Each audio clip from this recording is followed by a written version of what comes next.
नमस्कार दर्शकों, आप देख रहे हैं दूरदर्शन मध्य प्रदेश और दूरदर्शन मध्य प्रदेश के सौजन्य से कार्यक्रम नमस्कार एमपी में आप सभी का स्वागत है।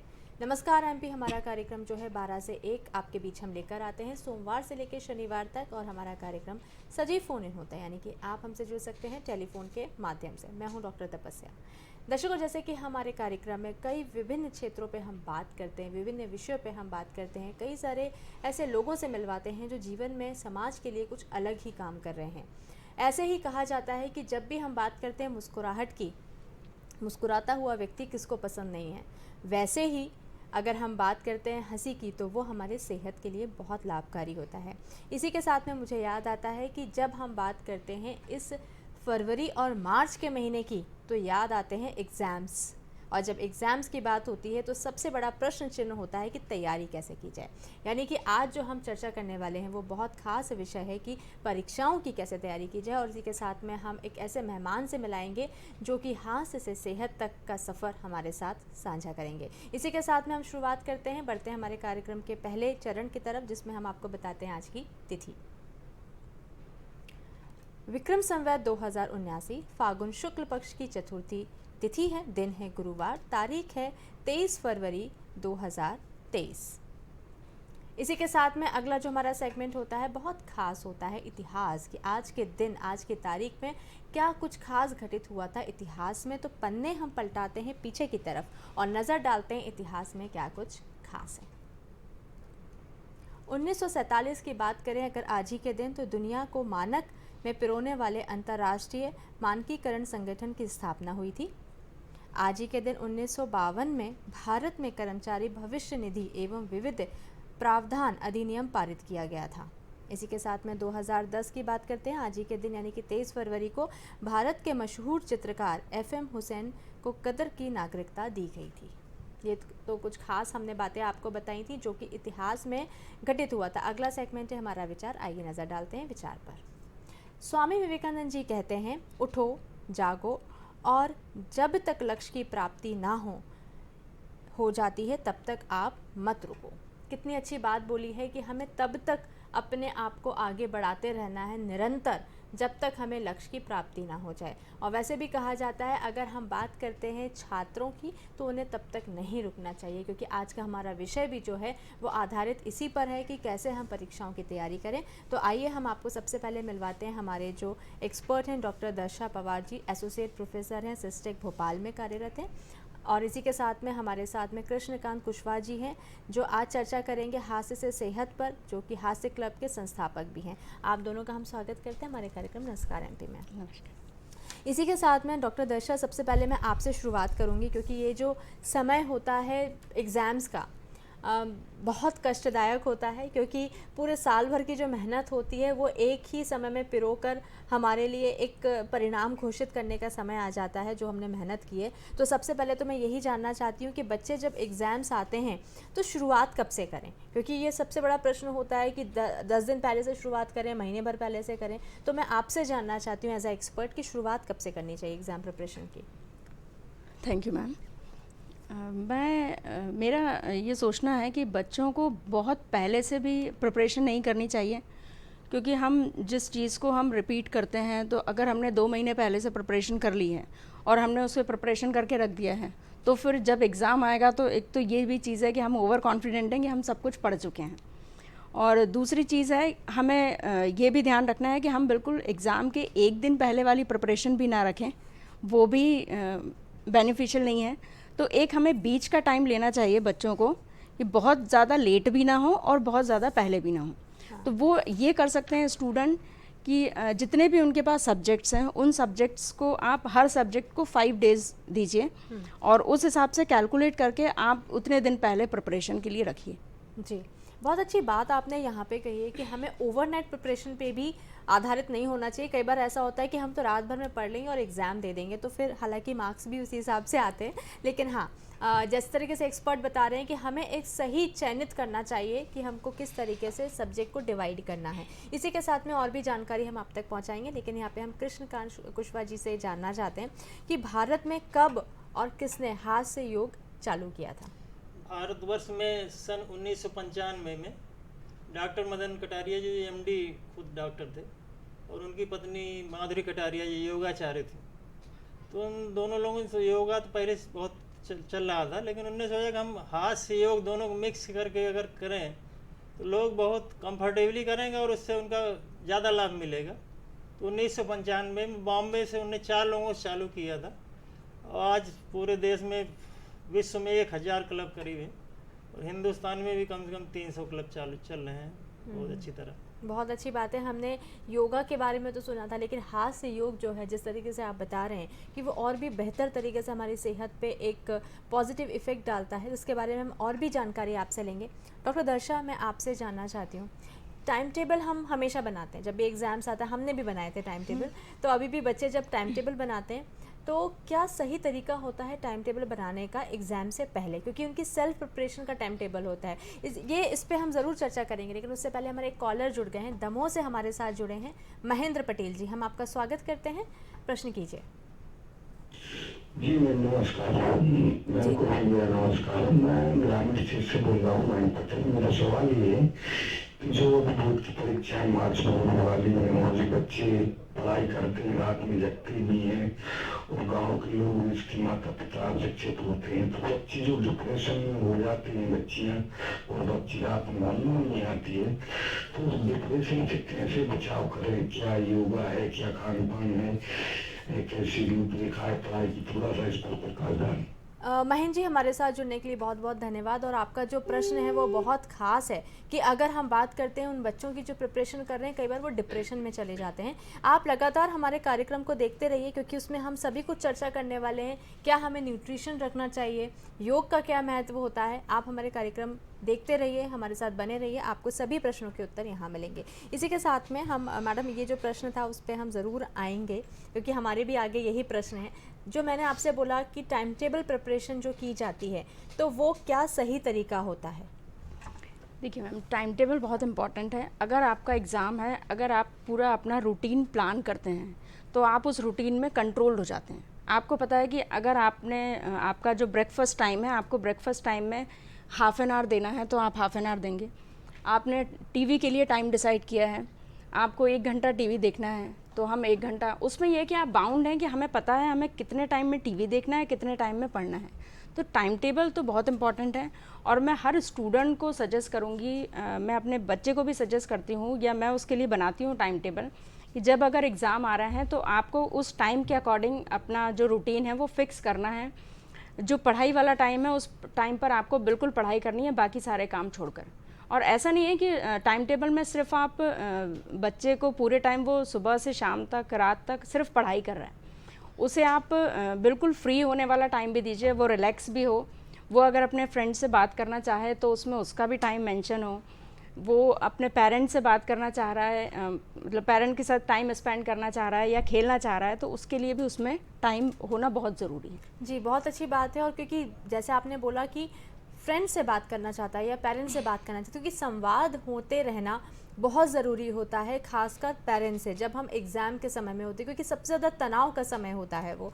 तो उसमें अगर हम अपने माता पिता से या घर वालों से बातचीत करते रहते हैं, संवाद करते रहते हैं, तो मुझे लगता है आधे से ज़्यादा जो तनाव होता है हम वहीं पे ख़त्म कर देते हैं।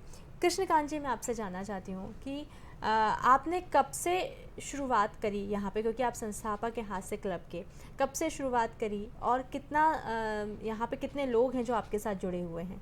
ये शुरुआत हमने सन 2006 से की थी, तब से लगातार चल रहा है। कोरोना में केवल बंद हुआ था, कोरोना में हमने ऑनलाइन कर दिया, तो ऑनलाइन फिर ऑल इंडिया लोग भी जुड़ते थे। केवल हम लोग उस समय केवल हंसते थे, लेकिन एंजॉय करते थे, बंद नहीं किया था। अभी तक 300 350 लोग जुड़ चुके हैं और वर्तमान में अभी हमारे 100 लोग अभी जुड़े हुए हैं। तो सब लोग अच्छा एक जीवन जी रहे हैं, अच्छा लाइफ जी रहे हैं, तो 100 लोग जुड़े हुए हैं। जी जी जी, बहुत अच्छी बात है। डॉक्टर दर्शा, मैं आपसे जानना चाहती हूँ, जैसे हमारे महेंद्र पटेल जी जो दमोह से जुड़े थे कॉलर, उनका भी प्रश्न था कि बच्चा डिप्रेशन में आ जाता है, क्योंकि या तो ओवर एक्सपेक्टेशन रहती है तो डिप्रेशन में आ जाता है, या तो बिल्कुल भी तैयारी नहीं होती है, बाद में रियलाइज़ होता है तो डिप्रेशन में आ जाता है। तो ये परिस्थिति ना बने, इसके लिए पहले से ही बच्चा खुद भी और माता पिता किस चीज़ का ध्यान रखें? इसमें मैं बताना चाहूँगी कि ये सिर्फ अगर उसका एग्ज़ाम है, मुझे लगता है अगर किसी बच्चे का या एग्ज़ाम है तो ये एग्ज़ाम उसके अकेले का नहीं है, ये एग्ज़ाम होता है पूरे घर का, पेरेंट्स का। पेरेंट्स की रिस्पॉन्सिबिलिटी है कि कई चीज़ें हैं जो हमें, अगर एग्ज़ाम है तो हम बच्चों के लिए थोड़ा सा उसको सेक्रीफाइस कर लें। जैसे बच्चे का मन होता है टीवी देखने का, अगर हम टीवी देखेंगे तो वो भी, उसका भी मन करेगा। तो कुछ चीज़ें हैं, हम ये सोच लें कि अगर हमें उसको एक एटमॉस्फेयर देना है पढ़ाई का, तो कुछ चीज़ें हमें भी कंट्रोल में लानी चाहिए। और रही बात डिप्रेशन की, या बच्चा थोड़ा सा ओवर स्ट्रेस हो जाता है एग्ज़ाम के टाइम, तो ये सिचुएशन दो ही केसेस में आती हैं। ये एक तो आपने कहा कि जैसे उसने पहले से कुछ प्रिपरेशन नहीं की है, एक ये है। दूसरी चीज़ जो एक्सपेक्टेशन है, और ये एक्सपेक्टेशन एक्चुअली पेरेंट्स की साइड से ही होता है।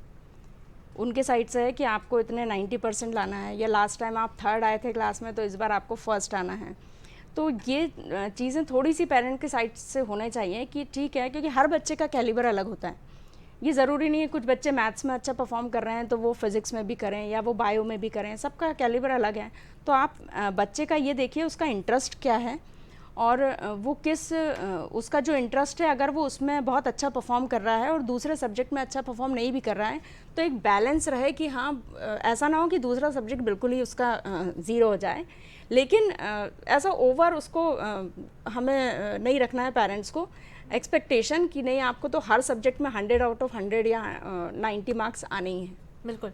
अच्छा, मैं एक सवाल मेरा यहाँ पे थोड़ा सा पर्सनली आपसे करना ये चाहती हूँ। कई बार पेरेंट्स जो होते हैं उनको लगता है कि मार्क्स अच्छे आना चाहिए, परसेंटेज अच्छे आना चाहिए, इसका बड़ा प्रेशर डालते हैं अपने बच्चे के ऊपर। क्या लाइफ में वाकई परसेंटेज ही सब कुछ होता है, वो मार्क्स ही लाइफ में सब कुछ होते हैं? क्योंकि हम लोग तो सब एवरेज वाले रहे हैं तो उसके बाद भी मुझे लगता है कि हमको ऐसा कुछ रिग्रेट नहीं है कि हमने इतने कम परसेंटेज लाए और आज हम कुछ अच्छा नहीं कर पा रहे। तो क्या यही सब कुछ है? नहीं, मैं आपकी बात से बिल्कुल सहमत हूँ। मैं बिल्कुल नहीं मानती कि बच्चे को 90% या 95% अगर है तभी उसे जो आपका जो उसकी लाइफ है या जो रिश्तेदार हैं, रिलेटिव्स हैं, वो उसे एक्सेप्ट करेंगे। वो अगर एवरेज परफॉर्म भी कर रहा है लेकिन वो जो उसने गेन किया है वो उसमें परफेक्ट है, तो मुझे लगता है ये चीज़ नॉर्मल है। क्योंकि हाँ, हम भी बहुत ज़्यादा वो नहीं थे कि हमने 90 टॉपर रहे हो क्लास के, बट हम अपने लाइफ में बहुत अच्छा कर रहे हैं। तो एक्सपेक्टेशन एक लिमिट में होनी चाहिए। हमें बहुत ज़्यादा एक्सपेक्टेशन ना तो बच्चे को देनी चाहिए, और ना बच्चे में भी ये स्टार्टिंग से ये उसमें फीड करवाएं ये चीज़ कि भाई आप मार्क्स किया उसके पीछे मत भागो कि मुझे क्लास में हमेशा मैडम मेरी तारीफ़ करें। अगर उसकी कभी बुराई होती है तो ठीक है, कोई बात नहीं। अगर वो फेलियर है तब वो सीखेगा कि वो आगे क्या अच्छा कर सकता है, या फेल हुआ तो क्यों हुआ, उसके पॉइंट्स क्या थे। बिल्कुल, बहुत अच्छी बात आपने यहाँ पे कही, और मैं खुद भी मानती हूँ कि लाइफ में परसेंटेज ही सब कुछ नहीं होता है। ये सिर्फ एक नंबर होते हैं जो हमको मोटिवेट करते हैं आगे लेकर आने के लिए, लेकिन इसका मतलब ये नहीं है कि हम सिर्फ अगर 95% लेकर आएंगे तो ही हम एक्सेप्टेड हैं घर में। आपको अगर जैसा भी आपका बच्चा है उसको उसी ही आधार पे एक्सेप्ट करना हमारी जिम्मेदारी है। इसी के साथ में कृष्णकांत जी, मैं आपसे जानना चाहती हूँ, आपने यहाँ पे शुरुआत कब से करी है? 2006 से, लेकिन आपने शायद पहले ही ज्वाइन कर लिया था हास्य योग को, तो वो कब आपने ज्वाइन किया था? 2-3 महीने पहले किया था, अयोध्या पार्क है। अच्छा। तो वहाँ चालू दूसरे लोगों ने कराया था, लेकिन चालू करवा के फीता काट के वो लोग भग गए। तो 2-3 महीने वहाँ कंडक्ट किया, उन लोगों सिखा दिया। उसके बाद मैं मिनाल में रहता था, मिनाल में हम चालू करते हैं। बिल्कुल। तो 3 महीने बाद ही मिनाल में फिर चालू कर दिया। अच्छा, हास्य योगी में क्योंकि हम बात कर रहे हैं हास्य योगी की, तो कौन कौन से योग उसमें होते हैं ये मैं आपसे ज़रूर जानूंगी, लेकिन उससे पहले कुछ क्लिपिंग्स हैं हमारे पास, कुछ ऐसे वीडियोस हैं जो हम दर्शकों को दिखाना चाहते हैं कि किस तरीके से हास्य योग होता है।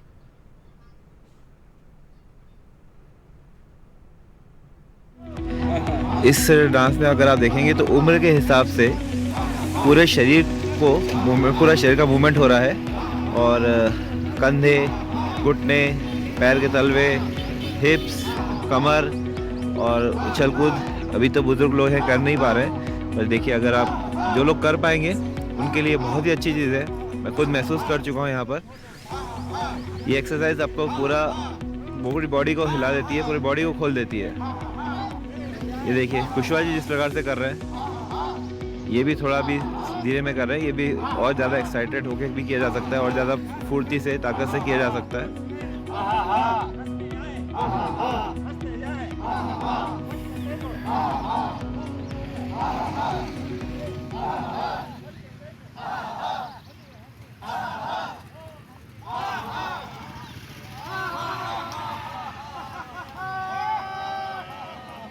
6 माह पूर्व पार्किंसन से बहुत पीड़ित था। चलना फिरना बहुत मुश्किल हो गया था। जब हास्य क्लब में ज्वाइन किया तो मेरी मिसेज छोड़ने आती थी। अब तो काफ़ी आराम है। अब मैं खुद ही स्कूटर से आ जाता हूँ। इनको डॉक्टरों ने भी सलाह दी थी कि आप हास्य योग क्लब ज्वाइन करें, क्योंकि वहाँ छोटी छोटी एक्सरसाइजेज होती हैं, और उनने माना, आज ज्वाइन किया, आज बहुत ही अच्छा जीवन जी रहे हैं, अच्छा महसूस कर रहे हैं। धन्यवाद। अभी 6 महीने पहले मेरा एक बहुत बड़ा एक्सीडेंट हुआ।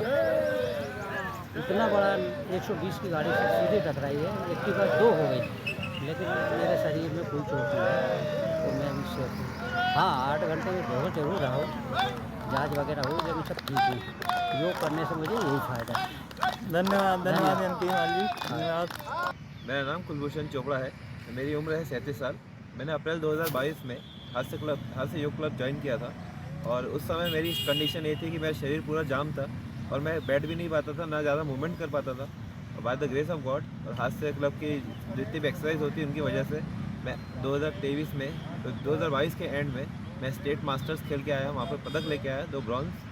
और उसके बाद आज मैं कलकत्ता से लौटा हूँ अपना सेंटर खेल के, मतलब नेशनल लेवल खेल के।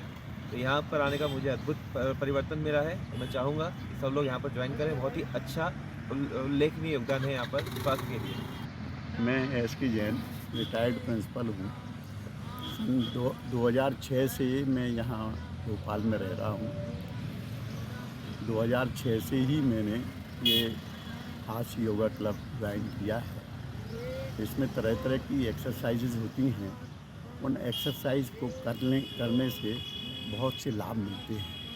आँखों की एक्सरसाइज में आँखों की रोशनी का लाभ मिलता है। हाथ पैरों की एक्सरसाइज में हाथ पैर एक्टिव रहते हैं।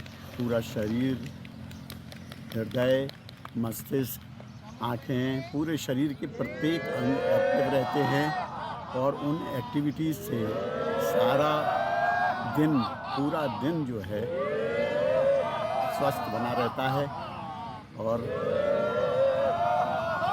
पूरा दिन स्वस्थ रहता है, और इच्छा बनी रहती है नए नए काम करने की।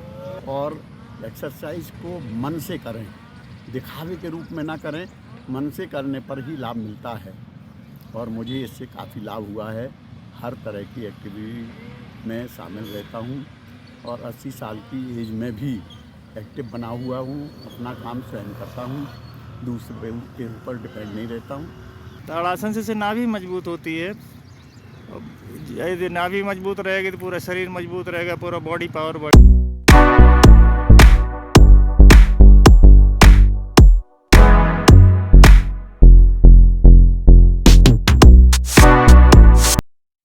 कई सारी पॉजिटिव प्रतिक्रियाएं देखी इस वीडियो में, और साथ में हमने कई सारी मुद्राएं भी देखी थी। जो मेरा प्रश्न भी था कृष्णकांत जी आपसे कि कई सारी मुद्राएं हम देख पा रहे थे इस वीडियो में, तो वही मेरा प्रश्न भी था कि हास्य योग जब आप कराते हैं तो उसमें कौन कौन से योगा होते हैं जो आप साथ में क्लब करते हैं उसको? जी, इसमें जो आलस से भगाव हास होता है।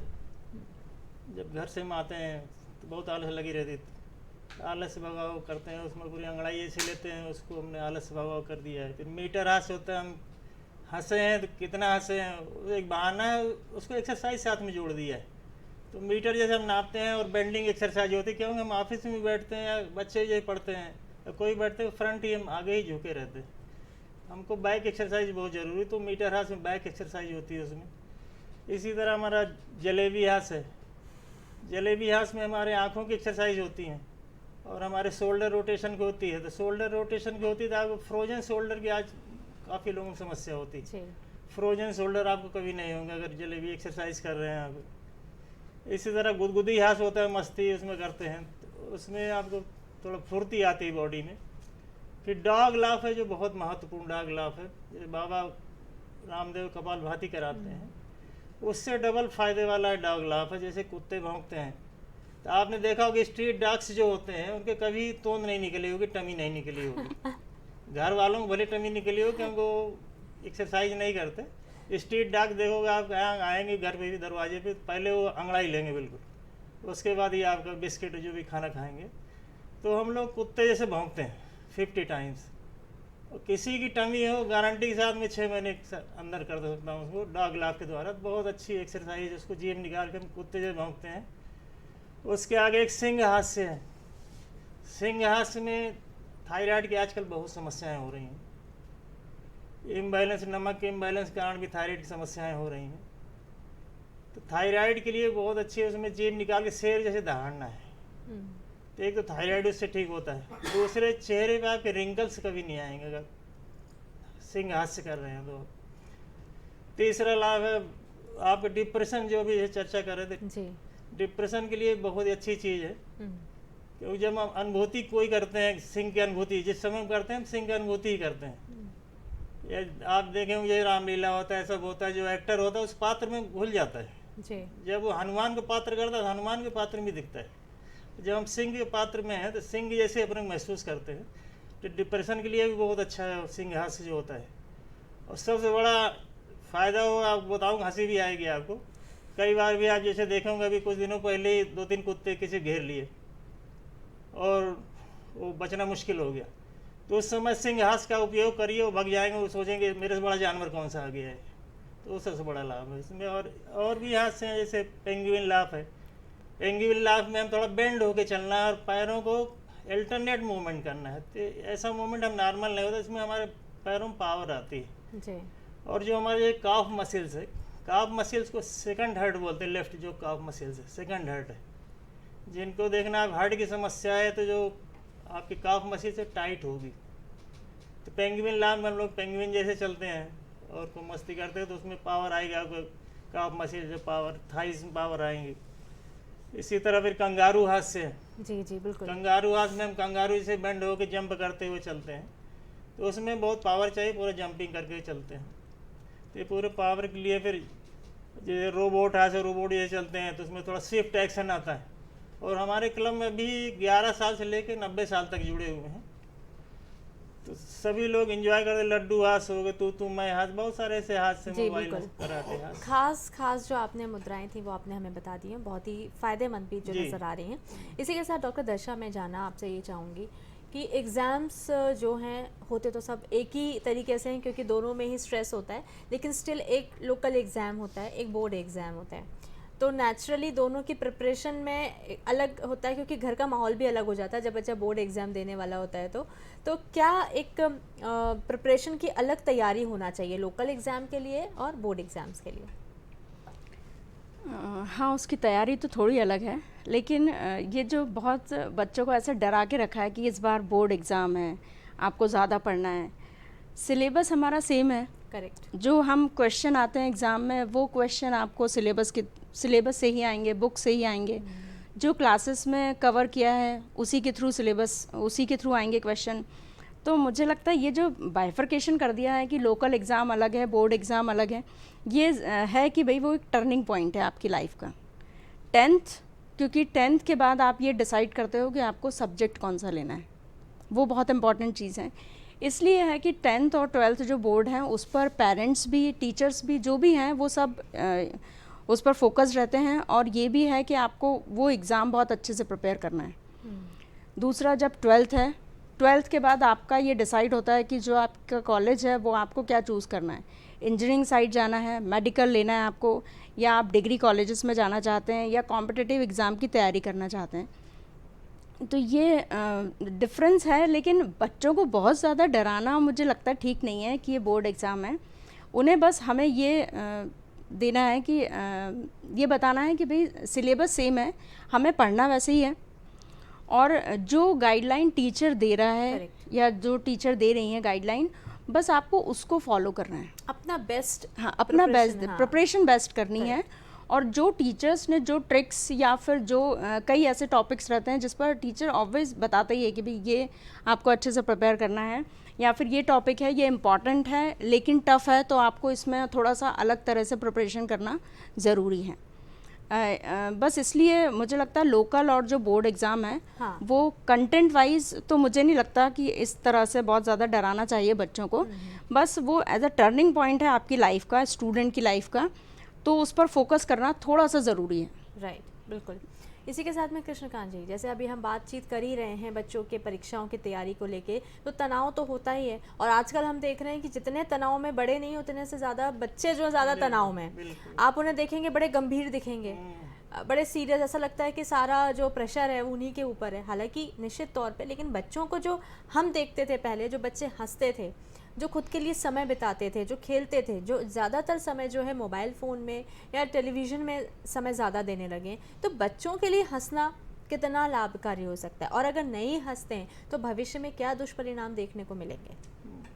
ये बड़ा विडंबना है कि आज बच्चों को बचपन छिन गया है। हम लोग पढ़े थे और एक अच्छे ओहदे से रिटायर हुए हैं, और काफ़ी 5 साल तक हम लोग खूब मस्ती करते थे। आज 2.5-3 साल के बच्चे होते हैं, उनको भेज दिया जाता है, जैसे मैडम ने बोला कि फिर भाई 90% कंपटीशन वाला माहौल, हमारे बच्चे को 90% टॉपर ही होना चाहिए क्योंकि पड़ोस वाले को 90% आ रहा है। तो हंसना तो भगवान का दिया वो वरदान है, और निःशुल्क वरदान, इसके कोई पैसे नहीं लगते हैं। बिल्कुल।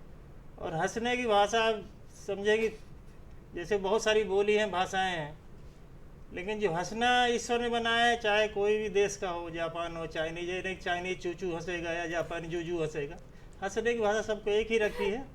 और जो हा जुड़ा हुआ, हा एनर्जी सिस्टम से जुड़ा, उसे रिसर्चेस हुए कि हा जो है एनर्जी सिस्टम से जुड़ा हुआ है। तो जितना आप हा करेंगे उतना आपकी एनर्जी आएगी जी। और जब हंसते हैं तो हमारे ब्रेन्स में सेरोटोनिन हार्मोन सिक्रीट होते हैं, जो नेगेटिव हार्मोन्स होते हैं कम होते हैं, हमको पावर मिलती है। और दिल खोल के हंसना चाहिए। हंसते भी कई 3-4 प्रकार के लोग हंसते हैं। आज बच्चे भी चाहे बड़े भी हो, बच्चे तो गंभीर भी हो गए, बड़े भी वही हालत है। कई लोग तो केवल यहाँ तक हंसेंगे है, थोड़ा इधर आएंगे और थोड़ा आएंगे चेस्ट खुल के हंसना है, बिल्कुल मस्त हंसना है। और जब जितना आप खुल के हंसेंगे उतनी ऑक्सीजन आपकी बॉडी में इनहेल होगी। बच्चे नहीं हंस रहे हैं तो क्या उनका दुष्परिणाम मिलेगा हमको? उसका दुष्परिणाम आप देख रहे हैं, 20 साल 22 साल के लोग हार्ट अटैक्स हो रहे हैं। बिल्कुल। क्योंकि उनका इम्यून पावर कम होता जा रहा है, एक्सरसाइज भी नहीं कर रहे हैं। आज स्कूलों में उनके प्ले ग्राउंड्स वगैरह हैं नहीं, और भी हम परिवेश नहीं दे रहे हैं बच्चों को हम खेलने दें। होमवर्क मिल जाता है तो उनको खेलने को मिले, जब खूब मस्ती, बच्चों को खूब मस्ती करें, खूब ठहाके लगाएं, बिल्कुल, तब उनका अगर अच्छा जीवन होगा नहीं, बहुत मुश्किल होना है। बिल्कुल। जिस तरीके से कृष्णकांत जी बात कर रहे हैं कि बच्चों के लिए खेलना बहुत ज़रूरी है डॉक्टर दर्शा, तो अगर मैं एग्ज़ाम की बात करूं तो जब हम टाइम टेबल बनाते हैं तो उसमें हम एक्सरसाइजेस की बात नहीं करते हैं, खेलने की बात नहीं करते हैं, तो वो टाइम टेबल में इन सब चीज़ों का मेंशन करना भी कितना ज़रूरी होता है, बताइए। नहीं, मैंने टाइम टेबल के टाइम ये बात की थी कि उसमें आपको बच्चे का प्ले टाइम, एक टीवी टाइम, मतलब सोशल मीडिया या ग्राउंड में जाके? नहीं, ग्राउंड। बिल्कुल। सोशल मीडिया तो मुझे लगता है कि इसने तो बहुत लाइफ बर्बाद कर दी है बच्चों की, क्योंकि पूरे टाइम यूट्यूब पर कुछ चैनल है, आजकल एक वो चल गया रील्स बनाने का, तो उसमें रील्स में बच्चे हों या बड़े हों, अब तो जितने हैं सब रील्स के पीछे भाग रहे हैं। वो ये नहीं देखते हमारी सेफ्टी इसमें है या नहीं, बस हमें सिर्फ रील्स बनाना है, हमें लाइक्स चाहिए, हमें सब्सक्राइबर चाहिए, और इसके थ्रू मतलब हम सर्वाइव कर लेंगे लाइफ में।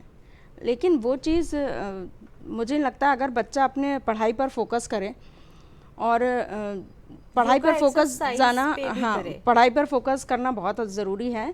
और जब एग्ज़ाम टाइम है तो एग्ज़ाम टाइम्स में उसे मोबाइल से तो उसको बिल्कुल दूर रखिए, मोबाइल और सोशल मीडिया, क्योंकि आजकल क्या है बच्चे उसमें शॉर्ट ट्रिक्स ढूंढते हैं, क्योंकि गूगल के थ्रू, ठीक है आप गूगल के थ्रू अगर कुछ आंसर ले रहे हो या कुछ ट्रिक्स देख रहे हो वो चीज़ ठीक है, लेकिन उसको वो कितना ऑथेंटिक है इसका प्रूफ नहीं है हमारे पास कि वो बिल्कुल सही है। बुक्स को ज़्यादा प्रेफरेंस देते थे, हाँ, पर अब हम देखते हैं कि गूगल पे ज़्यादा डिपेंडेंसी हो गई है। गूगल पर डिपेंडेंसी हो गई है, मतलब बच्चा आजकल क्या कर रहा है कि उसने क्लास में पढ़ा, क्लास में पढ़ने के बाद फिर वो सेम टॉपिक कहाँ देखता है, गूगल पर, कि ये गूगल में तो इन्होंने ऐसा दिखाया हुआ है, आपने मैडम ऐसा पढ़ाया है। तो ये चीज़ मतलब ठीक नहीं है बच्चों के लिए भी और मतलब उनके फ्यूचर के लिए भी। वो हर चीज़ के लिए अगर गूगल पर डिपेंड करेंगे तो गूगल आपको सिर्फ कई चीज़ें हैं जिसमें वो बेस नहीं बताता, बिल्कुल उसके पास जो इन्फॉर्मेशन है वो उसी को क्लस्टर करके आपको बता देगा। बिल्कुल, बहुत अच्छी बात आपने यहाँ पे की। इसी के साथ में हमारे कॉलर भी जुड़ गए हैं। भोपाल से हमारे साथ हर्षा सिंह जुड़ी हुई हैं, हम स्वागत करते हैं हमारे कार्यक्रम में। प्रश्न कीजिए। हेलो। हाँ जी, नमस्कार। दर्शन मैम को मैं नमस्कार करना चाहूँगी और आपको नमस्कार भी। मैम। नमस्कार जी। और सबसे पहले मैं धन्यवाद देना चाहूँगी कि आपने बहुत अच्छा विषय चुना है। Thank you. तो अभी जो दर्शन मैम ने टाइम टेबल बनाने की जो बात कही है, तो टाइम टेबल तो हम बच्चों के लिए बना देते हैं, पर मैं उनसे थोड़ा ये पूछना चाहूँगी कि छोटे बच्चे जो कई बार नहीं सुनते हैं, 5th, 6th, 7 की जो क्लास है, उन बच्चों को कैसे अटैक किया जाए कि टाइम टेबल के अकॉर्डिंग वो बैठ जाए पढ़ने। उन्हें ऐसा क्या किया जाए कि वो एंटरटेन भी हो और पढ़ें भी। हर्षा जी हमारे साथ जुड़ने के लिए बहुत बहुत धन्यवाद। आपका प्रश्न बहुत अच्छा है, क्योंकि चिंता माँ की जो है वो एक छोटे बच्चे के लिए है जो डिसिप्लिन नहीं जानता है। क्योंकि हम भी बोल रहे हैं बच्चे को खेलने दो, उनका जीवन जीने दो, फिर हम बोलते हैं कि उसके लिए टाइम टेबल बना दो। तो बड़े दुविधाजनक बात यहाँ पे ये आ रही है कि क्या उसके लिए टाइम टेबल बनाना चाहिए, और बनाना चाहिए तो कैसे बनाना चाहिए और कैसे फॉलो कराना चाहिए। ये टाइम टेबल बनाना तो बहुत ज़रूरी है, लेकिन आपको उसमें सारे टाइम जो हैं उसको आपको हर चीज़ के लिए टाइम डिवाइड करना है। एक्चुअली होता क्या है, पेरेंट्स बस ये सोचते हैं कि आप तो पूरे दिन आपने आधा घंटा आप टीवी देख लो, उसके बाद आप 4 घंटे पढ़ाई कर लो, फिर आप आधा घंटा सो लो, फिर आप पढ़ाई कर लो। तो ये चीज़ गलत है। मतलब बच्चा अब अगर 6-7 की बात करूँ मैं, तो आजकल सिलेबस इतना वास्ट है कि इतना छोटे बच्चे को भी राइटिंग वर्क उसके पास बहुत सारा है, उसके पास सब्जेक्ट बहुत सारे हैं, सब्जेक्ट्स जो हैं। तो आप उसे प्रॉपर एक टाइम दीजिए कि वो अपने फ्रेंड्स के साथ, अपने ग्रुप के साथ थोड़ा सा प्लेग्राउंड में जाकर खेले, साइकिलिंग करे, रेसिंग करे। ये कुछ छोटी छोटी चीज़ें हैं, कुछ गेम्स हैं जो वो उससे उसका स्ट्रेस भी दूर होगा, और जब वो अपने ग्रुप के साथ बाहर जाएगा तो वो पढ़ाई के अलावा कुछ बात करेगा। ठीक है। और अगर वो बच्चे को टीवी में भी इंटरेस्ट है जैसे, तो कुछ टाइम आप उसको टीवी के लिए भी थोड़ा सा दे दीजिए। एक बच्चे आजकल गेम्स में बहुत ज़्यादा इंटरेस्टेड हैं, मोबाइल गेम्स में, तो उसके लिए भी आप, मैं ये नहीं कहूँगी आप बिल्कुल उसको मना कर दीजिए, कुछ मत दीजिए उसको, लेकिन उसका टाइम डिसाइड कीजिए। और ये आपको बच्चे से ही कंफर्मेशन लेना है कि भाई आधा घंटा अगर आप ये टीवी देखोगे तो आपको ये लेसन प्रिपेयर करना है इतना। बिल्कुल। मतलब ऐसा नहीं है कि आप आधे घंटे आप खेल लो, आपने ये भी कर लिया, लेकिन आपका जो पढ़ाई वाला जो टाइम टेबल है, आज आपको 2 लेसन याद करने हैं तो 2 लेसन उसको बिल्कुल याद करने हैं। बिल्कुल बिल्कुल। और इसी के साथ में दर्शक जी हमारे एक कॉलर और जुड़ गए हैं, प्रदीप साहू जी हैं, डॉक्टर प्रदीप साहू जी हमारे साथ जुड़े हैं भोपाल से। हम आपका स्वागत करते हैं, प्रश्न कीजिए। जी तपस्या जी, मैं प्रदीप बोल रहा हूँ। जी नमस्कार। प्रदीप बॉटन वाला। जी डॉक्टर प्रदीप जी। सुनाई दे रही है ना? हाँ जी प्रश्न कीजिए। Good afternoon. हाँ जी। मेरा पहला प्रश्न डॉक्टर दत्ता से, हमने नाम मुझे नहीं आ रहा, और दूसरा प्रश्न पुष्पा जी थे। हाँ। मैडम ये बताइए, एक्चुअली क्या है परीक्षाओं में 2 चीजें, एक लोकल एग्जाम है और एक बोर्ड एग्जाम है, और एक तीसरा कॉम्पिटिटिव एग्जाम है। लोकल एग्जाम है वो बच्चों के एग्जाम, अलग साइकोलॉजी काम करते हैं। चलिए लोकल एग्जाम में मिडिल जो होती है, हायर सेकेंडरी स्कूल के बच्चों की अलग साइकोलॉजी होती है। सोशल मीडिया का जो एडिक्शन है, वो तो ईश्वर से प्रार्थना करो कि वो उसका दुष्प्रभाव अपने आप जब खत्म करेगा तभी सब पर उसका इफेक्ट खत्म होगा, क्योंकि बड़ों पर भी इफेक्ट है और बच्चों पर भी इफेक्ट है। तो हमें ईश्वर से प्रार्थना करना चाहिए कि भगवान इसको जल्दी से इसका दुष्प्रभाव बच्चों पर ऐसे कुछ रिजल्ट आए कर जो अपने आप बच्चों को इससे दूर करे। वो एक समय की बात है, समय का वेट करना पड़ेगा। क्या होता है, 2 साइकोलॉजी, एक पेरेंट्स को केयर करना पड़ेगी और दूसरा टीचर को केयर करना पड़ेगी। दोनों के कांटेक्ट में बच्चे रहते हैं।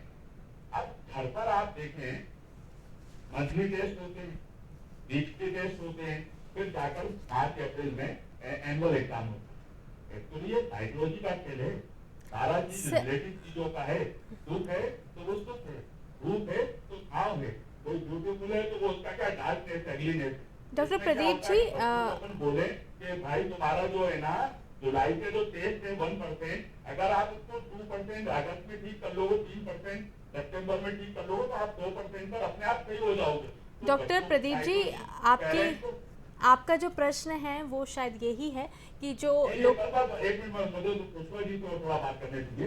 पुष्पा जी ये बताओ कि जब से आप लाफ्टर क्लब में जुड़े हैं, आप अपने अंदर हास्य की वजह से क्या परिवर्तन महसूस कर रहे हैं? क्योंकि हंसने से तो हैप्पी हार्मोन सीक्रेट होते हैं आदमी के, और कौन कौन सी बीमारियां ठीक होती है, और आपके अंदर जो परिवर्तन आया है ये दूसरे लोग महसूस कर पा रहे हैं क्या? थोड़ा बताइए, अदरवाइज मत लीजिए। नहीं बिल्कुल नहीं, हम तो इसीलिए आए हैं आप लोगों को शेयर करने ही आए हम आपसे। जी आप अपना जवाब दीजिए कि आपके अंदर क्या परिवर्तन आया। हमारे अंदर खुद भी इतना अच्छा परिवर्तन आया। मैं अभी 64 ईयर्स का हूँ, और अभी मैं बहुत ही अच्छा महसूस करता हूँ, और जितना मैं तेज़ चलता हूँ यंग बच्चे भी नहीं चल पाते हैं।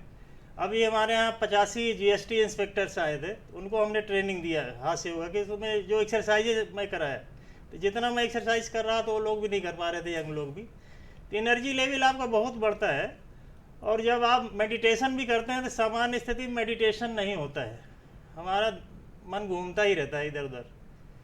लेकिन जब हम हाथ से योग क्लब जाते हैं तो 1 घंटे के लिए हमको कुछ याद नहीं रहता है।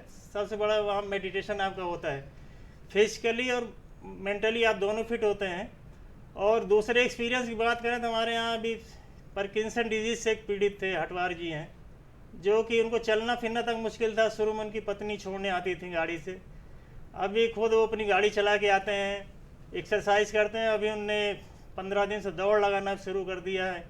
एक जन के ब्रेन हेमरेज था, वो बोल नहीं पाते थे, वो करते थे बस, वो भी पूरी बातचीत करते हैं जी। पैरालाइज वाले थे, पैरालाइज वाले उनके हाथ पूरा ऊपर उठने लगा। तो इस तरह बहुत सारे अनगिनत फायदे हैं सर। बिल्कुल बिल्कुल, बहुत अच्छी बात आपने यहाँ पे कही। और इसी के साथ में डॉक्टर प्रदीप जी, जैसा आपका क्वेश्चन था कि लोकल एग्ज़ाम, बोर्ड एग्ज़ाम और कॉम्पिटिटिव एग्ज़ाम, हमने लोकल और बोर्ड एग्ज़ाम्स को लेकर चर्चा कर चुके हैं। रही बात कॉम्पिटिटिव एग्ज़ाम की, उस पर हम ज़रूर चर्चा अभी करेंगे। लेकिन यहाँ पे ये भी जानना बहुत ज़रूरी होता है डॉक्टर दर्शा कि न्यूट्रिशन कितना ज़रूरी है, क्योंकि ऐसा होता है ना कि हम लोग जब बच्चे को आजकल हम देखते हैं फास्ट फूड पे ज़्यादा डिपेंडेंसी हो गई है। अगर वो पढ़ रहे हैं तो वहीं के वहीं वो चिप्स खा लेते हैं, वहीं के वहीं वो चॉकलेट खा लेते हैं, पर जो एक प्रॉपर न्यूट्रिशन डाइट होना चाहिए वो नहीं लेते हैं। तो क्या इसका असर भी उनके परफॉर्मेंस में पड़ सकता है? नहीं, बिल्कुल पड़ता है मैम, क्योंकि हाइड्रेट होना आपको बहुत ज़रूरी है। और प्रॉब्लम ये है कि जो जंक फूड हैं वो टेस्टी होते हैं, ठीक है, और इजी टू अप्रोचेबल हैं। वो आप वहाँ गए, आपने पिज़्ज़ा ऑर्डर कर दिया, सैंडविच ऑर्डर कर दिया, ये सब चीज़ें हैं। बच्चे को दाल चावल रोटी सब्जी इसमें खाने में बहुत उसे मतलब मनाना पड़ता है बच्चे को, जबकि चिप्स हैं, बिस्किट्स हैं, आइसक्रीम है, ये सब ऐसी चीज़ें हैं जो बहुत अट्रैक्ट करती हैं बच्चों को। लेकिन इसका हेल्थ पर तो फ़र्क पड़ता ही है। आप देखिए पहले के बच्चे जितने फिट थे वो अब उतने, क्योंकि मोटापा बहुत जल्दी बढ़ रहा है, राइट, वो बच्चों में भी और बड़ों में भी, क्योंकि ये चीज़ें बड़ों को भी अट्रैक्ट कर रही हैं। और मैं ये कहना चाहूँगी, जैसे जो हमारे कॉलर थे उन्होंने कहा साइकोलॉजी होती है बच्चों की, और मतलब आपको ऐसा चेंज करना चाहिए। सर क्या है कि सबसे पहले पेरेंट्स को अपनी कुछ जो उनकी आदतें हैं वो चेंज करना बहुत ज़रूरी है। अगर पेरेंट्स को मोबाइल का एडिक्शन है तो आप बिल्कुल बच्चे को नहीं टोक सकते या उसको रोक नहीं सकते कि भाई तुम मोबाइल मत चलाओ। भाई मैं अगर बच्चे के सामने मोबाइल चला रही हूँ और उसको बोल दूँ कि नहीं तुम पढ़ो, तो वो बिल्कुल नहीं पढ़ेगा। हाँ, आप अगर बुक पढ़ रहे हैं और आप उसको बोल रहे हैं भाई तुम भी बुक पढ़ो, अगर उसे सिलेबस की बुक्स में इंटरेस्ट नहीं है तो ठीक है, आप कुछ कॉमिक्स लेकर बैठ जाइए, या कुछ ऐसे स्टोरी बुक्स हैं जो हमने पहले पढ़ी हैं, पंचतंत्र हैं, बहुत सारी स्टोरी बुक्स हैं जिसमें उनके लिए बच्चों के लिए कुछ लर्निंग मैसेज भी रहता था, तो आप वो पढ़ें तो बच्चा बिल्कुल चेंज होगा सर। एक्चुअली अभी क्या हो रहा है कि सबसे बड़ी प्रॉब्लम है कि हस्बैंड वाइफ जो मदर फादर जो हैं वो दोनों वर्किंग हैं।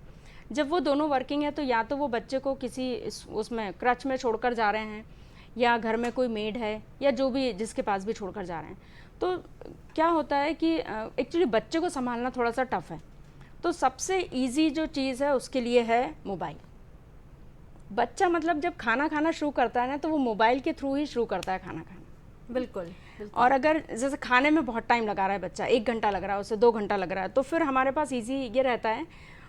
मतलब मैं ये नहीं कहूँगी मैं बहुत अच्छी हूँ तो मैंने कभी ऐसा नहीं किया, बच्चे को मैंने हमेशा, मैं भी देती हूँ। जैसे मेरे पास अगर कभी टाइम नहीं है तो मैं उसे सैंडविच बना कर दे देती हूँ, वो बच्चा खुश हो जाता है और हमारा भी काम इजी हो जाता है। तो ये कहीं ना कहीं पेरेंट्स की भी गलती रहती है इन चीज़ों में कि बच्चे दूसरी तरफ और गलत चीज़ों के लिए डिस्ट्रैक्ट होते हैं।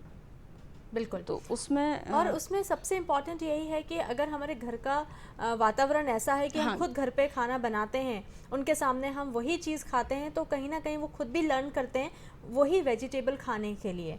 तो कहीं ना कहीं जैसे आप बोल रहे हो कि हमारी खुद की फर्स्ट दायित्व हमारा रहता है कि हम किस तरीके से बिहेव कर रहे हैं। बहुत अच्छी बात आपने यहाँ पे कही। और इसी के साथ में मैं एक जो हाथ से डांस के बारे में भी मैंने सुना है, तो मैं आपसे जानना चाहूँगी कि वो क्या है और उसके क्या फ़ायदे होते हैं। वो बहुत ही लाभकारी है एक्चुअली। अभी जैसे मेरे खुद भी शौक है, मैं स्टार मेकर पे गाने गाता हूँ डेली। जी। 2-3 गाने डाल के अपलोड करता हूँ, तो आपके ब्रेन के जो पूरा ट्यूनिंग हो जाती है, वो बहुत ही अच्छा ब्रेन डेवलप होता है। आपको लिरिक्स भी याद करना है। तो इसी तरह हम जब डांस कराते हैं तो हम कुछ स्लोगन्स बोलते हैं और बाकी लोग ताल देते हैं। फिर मैं जैसे 1 2 तो बोलेंगे हा, 3 4 हा। उसके बाद फिर जैसे गरबा डांस करते हैं, गरबा लाइक में पूरे इस तरह के मूवमेंट्स होते हैं पूरे बॉडी के, तो पूरी बॉडी में आपकी फ्लेक्सिबिलिटी बनती है। और जब नृत्य करते हैं तो सब कुछ भूल जाते हैं। भगवान शिव भी नृत्य करते थे, कितना अच्छा नृत्य करते। तो नृत्य सभी करना चाहिए, बहुत अच्छी चीज़ है। उसमें पूरा बॉडी में एक तो फ्लेक्सिबिलिटी आती है और उससे हम सब कुछ भूल जाते हैं। एनर्जी लेवल हमारा बहुत बढ़ता है फिर उससे। बिल्कुल। अच्छा, एक भ्रांति है, क्योंकि मैं तो उसे भ्रांति ही मानूंगी कि अगर हम बात करते हैं कोई लाफिंग क्लब चल रहा है या लाफिंग योगा चल रहा है, तो वो केवल सीनियर सिटीजन्स तक के लिए है। मतलब बच्चे उसको, उनको लगता है हमारे लिए नहीं है, रिटायर हो गए वो ही लोग वहाँ जाएं। तो क्या यहाँ पे क्या ये भ्रांति को तोड़ना कितना ज़रूरी है? ये यहाँ बहुत ही गलत अवधारणा है एक्चुअली।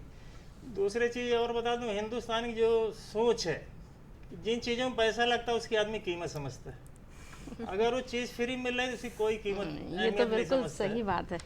अब हमने जैसे बहुत सारे कोर्सेज किए हैं, प्रेशर कोर्सेज किए हैं। मैं खुद अच्छा स्पोर्ट्समैन रहा, मार्शल आर्ट भी सीखा हूँ, सारी चीज़ें उसमें कंबाइन किया और लोगों को फ्री सिखाता हूँ, मेरे भले पैसे लगे हो। लेकिन यहाँ फ्री मिलता तो उतना आदमी कीमत नहीं। जिम जाएगा 5,000 रुपये महीने देगा, उसकी ज़्यादा कीमत समझेगा। तो उस भ्रांति को मैं धीरे धीरे कुछ हमने चेंजेस भी किए। पहले केवल हम ये जो आपको लाफ्टर बताएं, पहले वही केवल कराते थे। हाँ जी। तो उसमें लोग बोर हो जाते, क्योंकि लगातार किसी को बोले 1 घंटे हंसते रहो तो नहीं हंस सकता। तो उसमें हमने चेंजेस किए कि लोग यंग चैप भी कैसे जुड़े। तो यंग चैप कैसे जुड़े, तो उसमें हमने फिर बहुत ज़्यादा चेंजेस किए। हम भी 60 एक्सरसाइज कराते हैं 45 मिनट के अंदर में, पूरे टॉप टू बॉटम बिल्कुल टो तक की।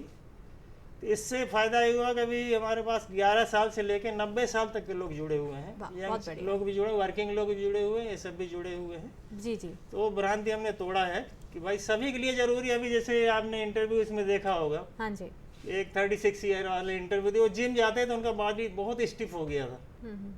फिर उनने जब यहाँ किया तो कर ही नहीं पाते थे एक्सरसाइज हमारी। अभी उनकी इतनी फिटनेस बढ़ी। फिर मैं स्पोर्ट्स जुड़ा ही हुआ, मास्टर्स मीट होती है स्टेट लेवल की, उसमें उन्होंने पार्टिसिपेट किया, 2 ब्रॉन्ज मेडल लिए, नेशनल भी खेल के आए हैं। तो ये भ्रांति अभी टूट रही। 2 दिन हम वॉलीबॉल भी उसमें कर दिए हैं। वॉलीबॉल भी हम लोग जी जान से खेलते हैं। जी, बहुत बढ़िया। जैसे आजकल बच्चे बताने, क्रिकेट की बहुत बीमारी हो गई। और क्रिकेट में मालूम 15 मिनट खड़े हैं, एक बार भी बॉल नहीं आई। तो एनर्जेटिक गेम खेलना चाहिए बच्चों को भी। फुटबॉल खेलो, वॉलीबॉल खेलो, बैडमिंटन भी फास्ट खेलो। तो ये सब बहुत अच्छी बात आप यहाँ पे लगातार हमें बता रहे हैं। और इसी के साथ में डॉक्टर दर्शा, मैं आपसे जानना चाहती हूँ, अभी जो ट्रेंड है वो ये है कि हम बोर्ड एग्ज़ाम्स जैसे 12th होता है, साथ में कॉम्पिटिटिव एग्ज़ाम्स की भी प्रिपरेशन करते हैं, चाहे कोई भी मेडिकल एंट्रेंस एग्ज़ाम देना हो, लॉ का देना हो, इंजीनियरिंग का देना हो, तो वो एक प्रेशर अलग रहता है कि हमको वो एग्ज़ाम भी क्रैक करना है, साथ में बोर्ड एग्ज़ाम के परसेंटेज भी मेंटेन करना है। अब बच्चे के लिए बड़ी दुविधा होती है कि किसको ज़्यादा वेटेज दिया जाए, क्योंकि दोनों इक्वली इम्पॉर्टेंट हैं। तो ऐसी स्थिति में हमें साल भर किस रणनीति को अपनाना चाहिए, बहुत ज़रूरी है। ये तो आजकल ट्रेंड है कि बच्चा 12th के बाद जो कॉम्पिटिटिव एग्ज़ाम है, अगर उसे IIT, मेडिकल या कहीं भी जाना है, तो वो फोकस उसका वो रहता है। वो बच्चा ये भूल जाता है कि भाई उन एग्ज़ाम में अपेयर होने के लिए या उस जो भी वो है डिग्री है उसमें अपेयर होने के लिए उसका 12th में क्लियर होना बहुत ज़रूरी है। और 12th के जो मार्क्स हैं, जो उसके परसेंटेज हैं, वो भी बहुत मायने रखते हैं इन सब चीज़ों के लिए, या आप कहीं एडमिशन लेते हैं उस चीज़ के लिए। लेकिन कॉम्पिटिटिव एग्ज़ाम की साथ ये बड़ी दुविधा है कि अगर आपने स्टार्टिंग से या 1 साल 2 साल तक आपने अगर प्रिपरेशन नहीं की तो आप एग्ज़ाम्स को मुझे लगता है क्रैक नहीं कर पाओगे। तो बच्चा ठीक है अगर वो साल भर क्योंकि क्या है कि दोनों का सिलेबस, कंटेंट और जो आंसर्स हैं वो बहुत डिफरेंट होते हैं। बिल्कुल सेम टॉपिक पर अगर आप ये इसमें जो कॉम्पिटिटिव एग्ज़ाम की जो कोचिंग्स है वहाँ जाएंगे तो वहाँ हो सकता है आपको 2 या 3 लाइन का आंसर मिले, और उसी सेम क्वेश्चन को आप अपने सिलेबस में देखें तो वो 2 to 3 पेज का आंसर मिले। तो ये बहुत ज़रूरी है कि बच्चा ठीक है वो कॉम्पिटिटिव एग्ज़ाम के लिए जा रहा है, वो 2 साल से तैयारी कर रहा है, 1 साल से जा रहा है, लेकिन उसे ये ध्यान रखना चाहिए कि जब 12th के एग्ज़ाम आ रहे हैं तो 12th के एग्ज़ाम हैं या वो 11th के एग्ज़ाम अगर प्रिपरेशन कर रहा है तो वो अराउंड अ मंथ, 1 महीने पहले वो अपना जो उसका जो भी एग्ज़ाम है उसको बिल्कुल छोड़ दे वहाँ से। बिल्कुल 1 महीने पहले वो अपनी रणनीति बना ले कि उसे जो उसके टफ सब्जेक्ट्स हैं उसे 5 डेज़ देना है या 6 डेज़ देना है, और वो इस हिसाब से वो अपना टाइम टेबल मेंटेन करें। और जो उसका मेन एग्ज़ाम का टाइम टेबल है उसमें उसे ध्यान रखना है कि जो पेपर फर्स्ट है उसकी तैयारी उसे लास्ट में करनी है, मतलब एग्ज़ाम के 2 to 3 डेज़ पहले। और जो एग्ज़ाम या कोर्सेज बाद में है, जो पेपर बाद में है, उनकी वो प्रिपरेशन थोड़ा पहले से करके रख लें। और उसे ये भी ध्यान रखना है कौन सा टफ़ है सब्जेक्ट या कौन सा टॉपिक है जिसमें उसे रिवीजन की या थोड़ा और इंटेंस स्टडी की ज़रूरत पड़ेगी, तो वो उसके लिए अलग से टाइम निकाल कर रखें। बिल्कुल। लेकिन 1 महीना पहले वो जो कॉम्पिटिटिव एग्ज़ाम का सिलेबस है उसको पूरी तरह से छोड़ दें। जी, बहुत अच्छी बात है, यहाँ पे आप लगातार बता रहे हैं। एक टिप मैं भी देना चाहूँगी उन सभी स्टूडेंट्स को जो लोग एग्ज़ाम्स के प्रिपरेशन कर रहे हैं। कहा जाता है कि जब आप एग्ज़ाम्स नज़दीक हो या आप एग्ज़ाम देने जा रहे हैं तो ज़्यादातर भूख नहीं लगती है। ऐसी परिस्थिति में कोशिश करें कि मीठा खा कर जाएँ, चाहे आप चॉकलेट ले सकते हैं या फिर कुछ भी मिठाई ले सकते हैं, क्योंकि अगर आप मीठा लेंगे तो ग्लूकोज लेवल आपका बढ़ जाएगा, और जैसे ही ग्लूकोज लेवल बढ़ेगा तो आपकी एनर्जी जो है वो भी इन्हांस हो जाती है और आपका परफॉर्मेंस अच्छा होगा, नींद नहीं आएगी। और इसी के साथ में ये टिप मुझे लगता है कि आपके लिए फ़ायदेमंद होगी। और यहाँ पे मैं कृष्ण जी आपसे पूछना चाहती हूँ, हमने सुना है कि आप बर्थडे जो है बहुत अनोखे तरीके से आपका जो क्लब है मनाता है, क्या वो अनोखा तरीका है वो हम भी जानना चाहेंगे। यही हमारा बड़ा दुर्भाग्य है कि हम लोग बिल्कुल फॉरेन की नकल करके विदेशों की नकल हैप्पी बर्थडे तक सीमित हो गए हैं। हैप्पी बर्थडे टू कर लिए, फुर्सत हो केक काट लिए और हम दीप को बुझाते हैं, जबकि हमारी भारतीय परंपरा में दीप जलाया जाता है। केक का तो सिस्टम ही नहीं था हिंदुस्तानी पद्धति में। तो हम लोग पूरे वैदिक मंत्र पढ़ते हैं, पूरे वैदिक मंत्र पढ़े जाते हैं। उसके बाद बधाई गीत गाते हैं हम लोग। उसके बाद मैं ढोलक बजाता हूँ खुद, अरे वाह, और बाकी लोग डांस करते हैं। और ऐसा अद्भुत जन्मदिन हम लोग मनाते हैं कि जिनका मनाते हैं गदगद हो जाते हैं और विदेशों तक लोग भेजते हैं, बोले ऐसा ज़िंदगी में मेरे पहली बार मनाया। हम लोग 50-60 लोग मिनिमम बर्थडे, कल भी एक बर्थडे मनाते हैं। तो आपके क्लब के लोगों का ही बर्थडे मनाते हैं या कोई किसी और का भी आपको पता है तो उनको भी आप उनका भी बर्थडे सेलिब्रेट नहीं, करते हैं? हमारी तरफ स्वागत है, लेकिन अभी तक कोई मनाया नहीं। हम तो बोलते हैं मनाइए, हम तैयार हैं, उनके घर जाने के लिए तैयार हैं, मना सकते हैं। हाँ। और इस परंपरा को हम बढ़ा रहे हैं कि वैदिक चीज़ें कितनी मंत्र असर करती हैं। मंत्र को तो मैं खुद प्रभाव देखा हूँ, जो मंत्र बोले जाते हैं बहुत ही सोच समझ के बनाए गए और प्रभावी हैं बिल्कुल। जी, बहुत अच्छी बात आप लगातार हमें यहाँ बता रहे हैं। और लोगों के लिए जिस तरीके से आप काम कर रहे हैं, उनके जीवन को सुधारने के लिए, उनको बेहतर तरीके से जीना सिखा रहे हैं, काबिल तारीफ़ है। और यहाँ पे डॉक्टर दर्शा मैं आपसे जानना चाहती हूँ, प्रिपरेशन का सही समय का मतलब है कि सुबह का समय, रात का समय पढ़ने का क्या बेहतर होता है? क्योंकि जहाँ तक मुझे याद है हम लोग सुबह 4 बजे उठना ज़्यादा प्रेफर करते थे। आजकल मैं देखती हूँ कि बच्चे लेट नाइट तक पढ़ना ज़्यादा प्रेफर करते हैं। तो आपको क्या लगता है कि बेहतर क्या है दोनों में से? आजकल क्या है, बच्चों की थोड़ी सी हैबिट हो गई है कि वो लेट नाइट जागते हैं। अगर एग्ज़ाम है तो एग्ज़ाम की तैयारी करेंगे, एग्ज़ाम नहीं है तो फिर सोशल मीडिया चलेगा। और मॉर्निंग में उनका उठना 9 बजे है, 10 बजे उठ रहे हैं। अगर ऑफ है, कॉलेज है तो फिर उन्हें जाना ही है, स्कूल कॉलेज है तो। बट मुझे ये है कि आप पूरे दिन में आप 4 स्लॉट बनाइए स्टडी के लिए। मॉर्निंग स्लॉट वो सबसे अच्छा होता है, उसमें आप वो सब्जेक्ट रखिए जो आपको थोड़े से टफ लगते हैं। और ज़्यादा नहीं, सिर्फ 2 घंटे 2 घंटे इसलिए क्योंकि मुझे लगता है 4-4 घंटे बच्चे प्रिपेयर करते हैं, तो 4 घंटे नहीं, आप 2 घंटे पढ़िए। फिर आप एक आफ्टरनून स्लॉट रखिए। आफ्टरनून स्लॉट में आप 1.5 घंटा, और 1.5 घंटे के साथ आपको नींद लेना बहुत ज़रूरी है। क्योंकि अगर आप कंटिन्यू पढ़ते जाएंगे तो वो ड्राउजीनेस बढ़ेगी और फिर उतना आपका जो माइंड है वो कैच नहीं कर पाएगा जो आप पढ़ रहे हैं। फिर योगा सिर्फ हम रीड कर रहे हैं। बिल्कुल। इवनिंग टाइम में रखिए आप, उसमें आप 1.5 घंटा पढ़िए। और नाइट में मुझे लगता है नाइट में आप सिर्फ रिवीजन रखिए, और रिवीजन का भी टाइम फिक्स कर लीजिए 1 आवर, उससे ज़्यादा नहीं। क्योंकि 8 घंटे की नींद बहुत ज़रूरी है अगर आपको एनर्जेटिक रहना है, और जितना आपका माइंड आपने पूरे दिन में पढ़ा है उतना वो रिटेन करके रखें। उसके लिए ज़रूरी है कि आप 8 घंटे की आप नींद लें। और बीच में योगा है, मेडिटेशन है, जैसे सर ने बताया, लाफ्टर जो थेरेपी है, ये सब लेते रहें तो एक एनर्जी भी आपकी बनी रहेगी और आपको टाइम भी मिलेगा। बिल्कुल। यहाँ पे मेरा आखिरी प्रश्न रहेगा, प्रश्न नहीं रहेगा, मैं आपसे आग्रह करूंगी कि आप क्या मैसेज हमारे तमाम दर्शकों को देना चाहते हैं। कृष्णकांत कुशवाहा जी, आपका क्लब जिस तरीके से काम कर रहा है, एक मैसेज संक्षेप में चाहूँगी कि हमारे तमाम दर्शकों को आप क्या कहना चाहेंगे इस मंच के माध्यम से। पहला मैसेज तो ये है कि कहीं किसी को नया क्लब खोलना है तो मैं वहाँ जाऊँगा, हम लोग कोई चार्ज नहीं लेते, फ्री ऑफ कॉस्ट क्लास चलाते हैं। वहाँ जाएंगे, 2-3 दिन उनको ट्रेनिंग देंगे, वो चालू कर सकते हैं। मेरा नंबर आपके माध्यम दे दीजिएगा। उसके अलावा जैसे अभी एक कॉलर ने चर्चा की थी कि बच्चों को डिप्रेशन हो जाता है, तो चूँकि मैं भी उस दौर से गुजर चुका हूँ, इसलिए मेरे को ज़्यादा एक्सपीरियंस है। एक तो सामान्य अवधारणा है, ये आदमी डिप्रेशन पहले नहीं होता है, हमको भी डॉक्टर ने बहुत डांटा। मैं बोला सर डिप्रेशन, बोले क्या बकवास करते हैं, एनग्जाइटी शुरू होती है, उसका लेवल होता है, कई anxiety, severe anxiety, last depression होता है। तो दूसरी ये अवधारणा है कि लोग सोचते हैं कि मनोचिकित्सक पास पागल लोग जाते हैं, जबकि आज 80% लोगों की ज़रूरत है जो मानसिक तनाव में, वहाँ दवा लें तुरंत क्योर हो जाता है। दूसरे का जैसे डिप्रेशन में जाता है तो हमारी ब्रीदिंग अब नॉर्मल हो जाती है। राइट, ब्रीदिंग हमको ठीक करना है, डीप ब्रीथ करना है, पूरी नाभि तक डीप ब्रीदिंग हो, आप डिप्रेशन से 50% दूर हो जाएंगे। जैसे आपने बोली कि भाई एग्जाम के समय भूख नहीं लगती है, तो ड्यू टू एनग्जाइटी कारण होता है भूख नहीं लगती जो। बिल्कुल बिल्कुल, बहुत अच्छा मैसेज आपने डिलीवर किया। आखिरी में बहुत संक्षेप में 1 या 2 लाइन में डॉक्टर दर्शा चाहूँगी कि आप क्या मैसेज देना चाहेंगे उन लोगों को जो प्रिपरेशन कर रहे हैं और ख़ासकर माता पिताओं को। मैं सिर्फ ये एक मैसेज देना चाहती हूँ कि पेरेंट्स अपने बच्चों से ओवर एक्सपेक्टेशन ना करें और एग्ज़ाम टाइम में उनका थोड़ा सा ध्यान रखें, उनके स्ट्रेस को कम करें, ये देखें कि उनका कैलिबर कहाँ पर है, तो उन्हें बस जिसमें जो इनका इंटरेस्ट है, जितना वो पढ़ सकते हैं, सिर्फ उसके लिए उन्हें एंकरेज करें।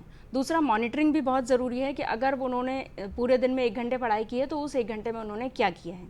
उन्हें अच्छा खाना दें, उन्हें प्रॉपर नींद लेने के लिए भी कहें। जी, बहुत अच्छा मैसेज आपने दिया। हमारे बीच में डॉक्टर दर्शा पवार जो कि एसोसिएट प्रोफेसर थी, जिन्होंने बच्चों के एग्ज़ाम की प्रिपरेशन कैसे होना चाहिए उस पर आज चर्चा करी थी। और इसी के साथ में हमारे बीच में हास्य क्लब के संस्थापक कृष्णकांत कुशवाहा जी थे, जिन्होंने हंसने से सेहत का क्या वास्ता है उस पर बहुत विस्तार से उन्होंने बताया। आप दोनों समय निकाल कर आए, उसके लिए बहुत बहुत धन्यवाद। धन्यवाद।